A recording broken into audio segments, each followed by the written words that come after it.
বৃষ্টি বরাবর আমার অনেক বেশি পছন্দ, কিন্তু জানি 3 দিন ধরে বৃষ্টি হচ্ছে, কিন্তু আমার একটু মন শান্তি হচ্ছে না। 3 দিন আগে আমি কাপড় গুছিয়ে রেখেছিলাম বাবার বাসায় যাব বলে, হয়তো আল্লাহ চাননি এই জন্য আমি যেতে পারিনি। আজকে 3 দিন ধরে এমন বৃষ্টি হচ্ছে, থামার কোনো নামই নেই। আসসালামু আলাইকুম এভরিওয়ান, আশা করি সবাই ভালো আছেন। দোয়ায় আমিও ভালো আছি। যেহেতু 3 দিন ধরে মনটা অনেক বেশি খারাপ, তাই ভিডিও আপলোড করি না ঠিক মতো। আজকের ভিডিওটা আমি দুপুর থেকে শুরু করলাম। দুপুরে কি রান্না করলাম তাই নিয়ে থাকছে আমার ব্লগ। দুপুরে রান্না করেছিলাম মুরগির মাংস, বেশি কাঁচামরিচ দিয়ে ঝাল ঝাল করে মুরগির মাংস রান্না করেছিলাম। দেখতেই পাচ্ছেন কড়াইয়ে তেল দিয়ে তারপর পেঁয়াজ দিয়ে ভেজে, পেঁয়াজ ভাজা হয়ে গেলে সমস্ত রকমের মশলা দিয়ে একটু ভালোভাবে কষিয়ে নিব। এরপর পরিমাপ মতো লবণ দিয়ে দিয়েছি। লবণ দিয়ে ভালোভাবে একটু নেড়েচেড়ে মিক্স করে কাঁচামরিচ গুলো দিয়ে দিব। এখানে কিন্তু আমি অনেকগুলো কাঁচামরিচ দিয়েছিলাম, কাঁচামরিচ গুলো একটু বেশি ঝাল ছিল, পুরো না কেটে ভেঙে ভেঙে দিছি। এরপর ধুয়ে রাখা আলু আর মুরগির মাংস একসাথে দিয়ে ভালোভাবে কষিয়ে নিব। মাংস আসলে যত বেশি কষিয়ে রান্না করা হবে তত মজা লাগবে। তারপর পানি দিয়ে ঢেকে রান্না করে নিয়েছিলাম। এই হচ্ছে ফাইনাল লুক। যেহেতু কারেন্ট চলে গিয়েছিল তাই ভালোভাবে ভিডিও করতে পারিনি। এরপর একটা কড়াইয়ে তেল গরম করে এখানে দিয়ে দিয়েছিলাম অনেকগুলো পেঁয়াজ।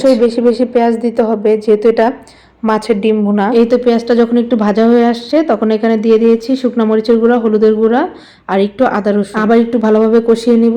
হয়ে গেলে এখানে দিয়ে দেবো ডিম। বলতে পারবেন এটা কোন মাছের ডিম, এটা খেতে কিন্তু অনেক মজা। মাছের ডিমের পরে যদি কোনো ডিম মজা লাগে তাহলে এই ডিমটাই সবচেয়ে বেশি মজা। এই ডিমটা রান্না করতে হলে অনেক বেশি পেঁয়াজ দিতে হয়, তাহলে অনেক বেশি মজা হয়। ডিমটা কষিয়ে নিয়ে এরপর এখানে পরিমাপ মতো পানি দিয়ে রান্না করে নিয়েছিলাম। এখানে কালারটা দেখতে একটু খারাপ দেখা গেল, পরে যখন রান্না শেষ হয়েছে, ডিমটা যখন ভাজা ভাজা হয়েছে তখন কিন্তু কালারটা অনেক সুন্দর আসছে, বেশ মজা হয়েছে। এরপরে একটা কড়াইতে তেল গরম করে বেশি করে পেঁয়াজ দিয়ে পেঁয়াজটাকে একটু ভেজে নিব। পেঁয়াজটা যখন ভাজা হয়ে একটু ব্রাউন কালার হয়ে আসবে তখন এখানে অ্যাড করে দিব আদা রসুন। আদা রসুনটা অল্প পরিমাপে দিব, সাথে একটু লবণ দিয়ে দিব।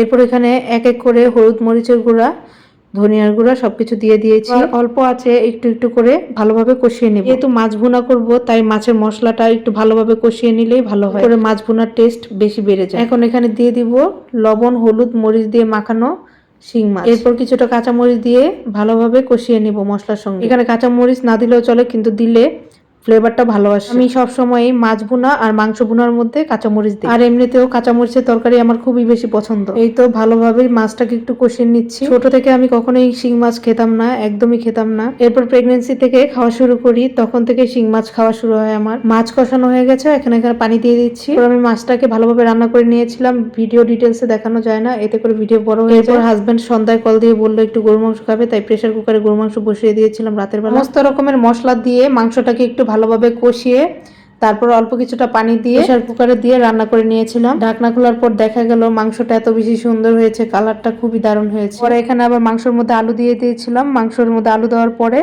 কিছুটা কালার চেঞ্জ হয়েছে। যাই হোক, এই ছিল আমার আজকের রান্না। আজকের ভিডিওটা এই পর্যন্তই। সবাই ভালো থাকবেন, সুস্থ থাকবেন। আল্লাহ হাফেজ।